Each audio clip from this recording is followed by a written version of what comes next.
Hi everyone, welcome to another exciting moment on Realtalk360 with Abbie.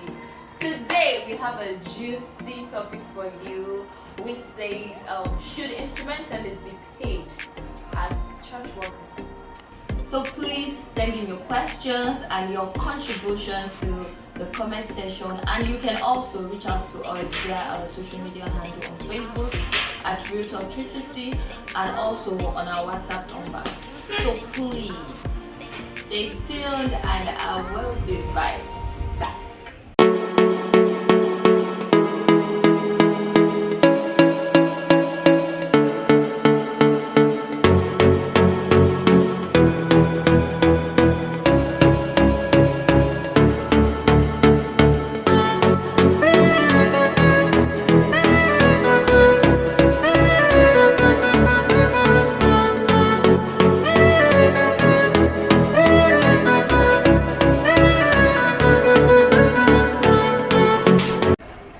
Welcome back. We have in our midst today Pastor Raphael, who by the grace of God is a pastor of RCCG Youth Mega Church. Pastor Raphael, welcome. Hi everyone, I'm really honored to be in your midst to answer and speak on this topic. Okay, thank you very much for doing this. I really appreciate it. So the topic before us today is one of the topic I know is a dicey one and also not dicey, but still I think it's one of the reasons, it's one of the conflicts that we usually have between instrumentalists and sometimes church leadership, because they think they should be appreciated financially, while some think it's not necessarily important to do that, or should I say it's not really anyways, let me leave that to you. So Pastor Ralph, what do you think? What is your take on this topic? Should instrumentalists be placed on monthly allowance or not? Okay, first of all, I want to thank everyone because it's an opportunity, not a privilege, to sit and talk concerning this topic. However, I feel there's a big misconception from the side of the instrumentalists concerning the payment. So I'm not outrightly against the payment of instrumentalists, neither am I for the payment of instrumentalists. However, I would like to speak on a series of things. Let me start with the question. The question number one is, who is a worker in the church? Then the second question will be, are instrumentalists, are they workers? Then the third question will be, if instrumentalists are workers, why is it that the instrumentalists feel they should be paid and they should not pay the ushers, they should not pay the sanitation, they should not pay the protocol, they should not pay the rest, but they feel it's their entitlement that they should be paid? So let me dive into the first question. Who is a worker?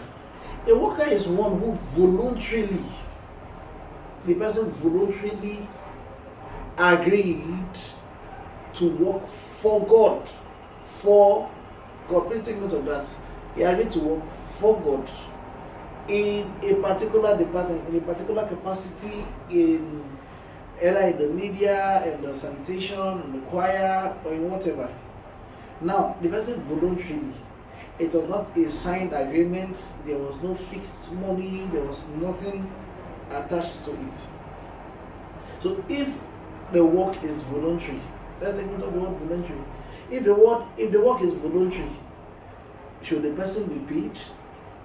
No. That is my opinion. The second question I talked about, I said, if the instrumentalists are workers, okay, are the instrumentalist workers at the church? Now brings me back to the second question. If the instrumentalists are workers in the church, I believe in my own understanding, to the best of my knowledge, they should not be paid. If they are workers in the church, they should not be paid. But if they are taken on contract, for example, wedding contracts, when somebody requires a live band, the instrumentalists go there and play. They are not related to the family members on the wedding, or they are not related to the people doing the wedding. They should be paid. If they are not workers at the church hired their services, please and please, they should be paid. But in a situation where they are working, they voluntarily decided, I want to work for God in this place, then I feel they should not be paid.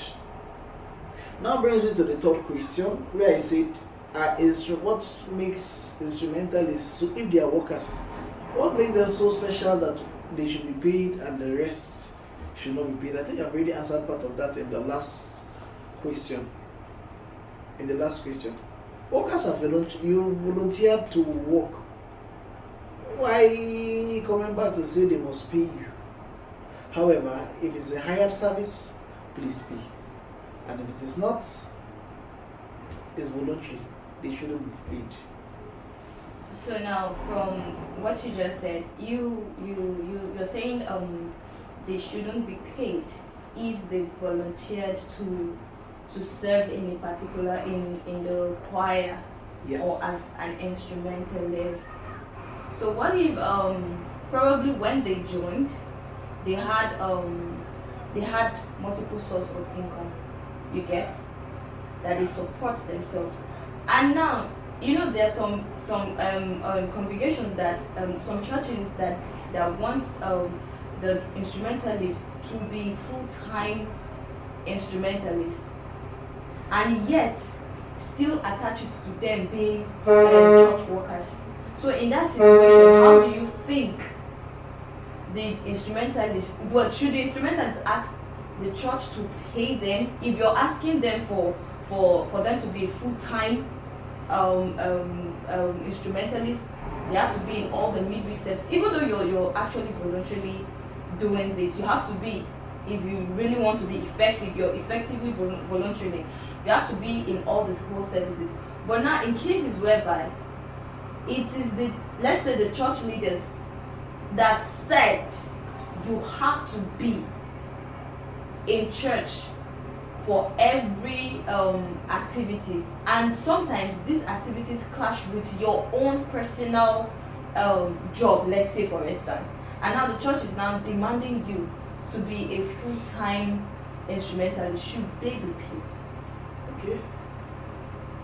I think I get your question. In a situation where, as an instrumentalist, you are required to be in the church almost 24/7, then they should be paid. If the church work is going to take a whole chunk of your time, then they should be paid. For example, if the church is big and have the capacity,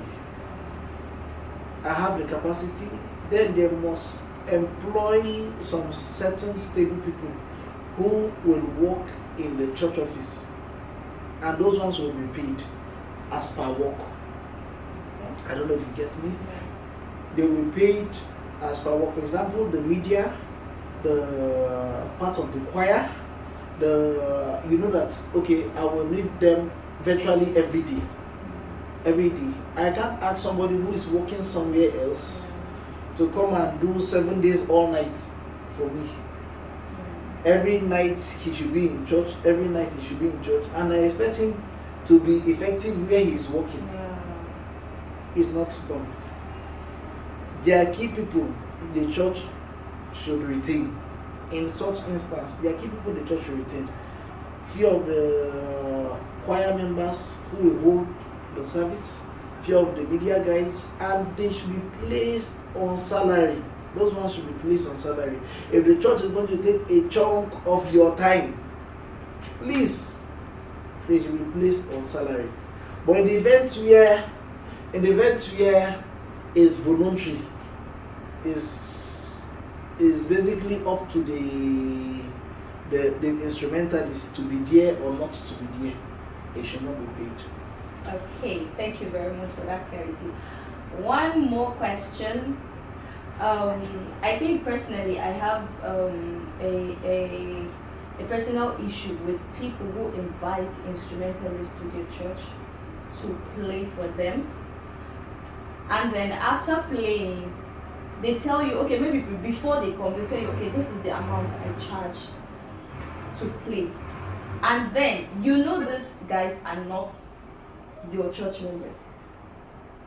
They don't they serve in another congregation, in another church, and then you are inviting them to yours to help play for you in your church. And then when it's time for them, if they tell you, okay, this is the amount they charge, you see a problem with that.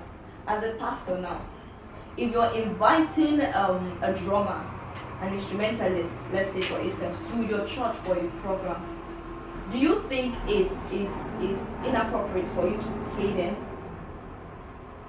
Okay, I think I stated it earlier, where I stated that if they are not workers in the church, due to one reason or the other, your own instrumentalists are not on ground, and you need some people to hold brief while before your instrumentalists come back, then they are not workers in the church.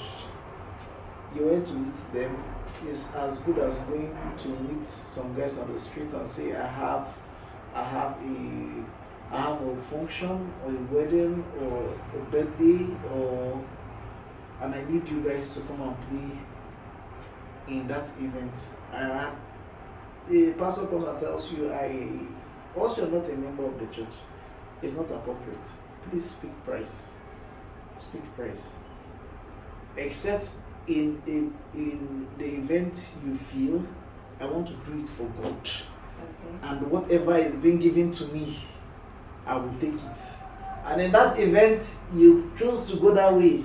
Whatever is given to you, please do not complain. I was actually coming to that because sometimes some people will just out of courtesy be like, okay, whatever the Lord lays in your heart, and it's so heartbreaking to see that some people take advantage of that and just give anything that they know it's not really what God placed in their heart. So now, please, as a pastor, why is it that some of you pastors have problem with appreciating a drummer, not just a drummer, a singer?